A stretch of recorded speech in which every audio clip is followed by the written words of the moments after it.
हामी एउटै आमाका छोराहरू 6 भाइ छौँ, 3 दिदी बहिनीहरू छौँ र कोही कृष्ण धर्ममा गएको छ, कोही सच्चाई धर्ममा गएको छ, कोही हिन्दू धर्ममै बसिरहेको छ र जहाँ जसरी बसेको भए पनि सँगै बस्न खान त भइहाल्थ्यो र टाढा टाढा भए दाजुभाइ दिदीबहिनीहरू पनि।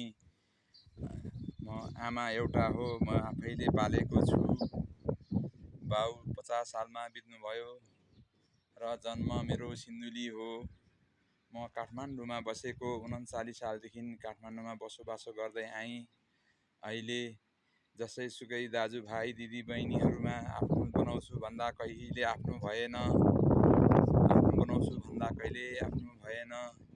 के गर्ने, मेरो त अभागी नि खप्पर भएरै हो कि अभागी मान्छेलाई न रिस उठेको त होइन, मलाई त फेरि रिस पनि उठ्दैन। अहिलेसम्म भएको कसैलाई केही पनि थिएन, कसैलाई केही भनेको पनि थिइनँ।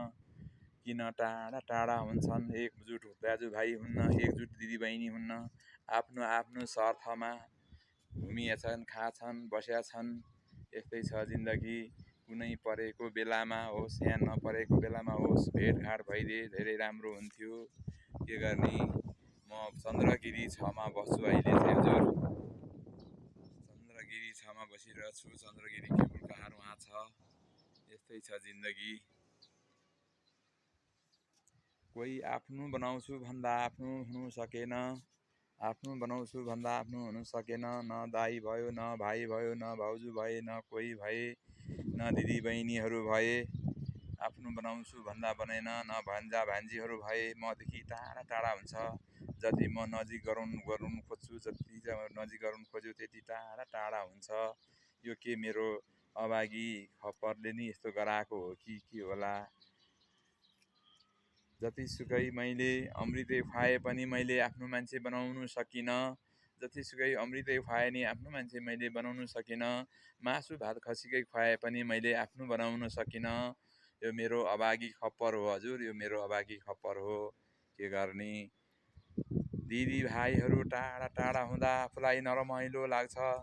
दाजु भाउजूहरू पनि टाढा टाढा भए आफूलाई नरमाइलो लागिरहन्छ।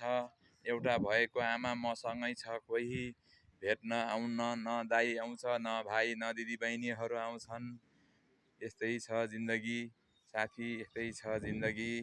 के गर्ने, वैशाखको महिना पनि उराठ लाग्दो छ। दहचोकदेखि लिएर सोझा लाइन डाँडा नैका पुरानो भन्ज्याङदेखि लिएर हेर्नुहोला, उराठ लाग्दो लाग्छ मलाई।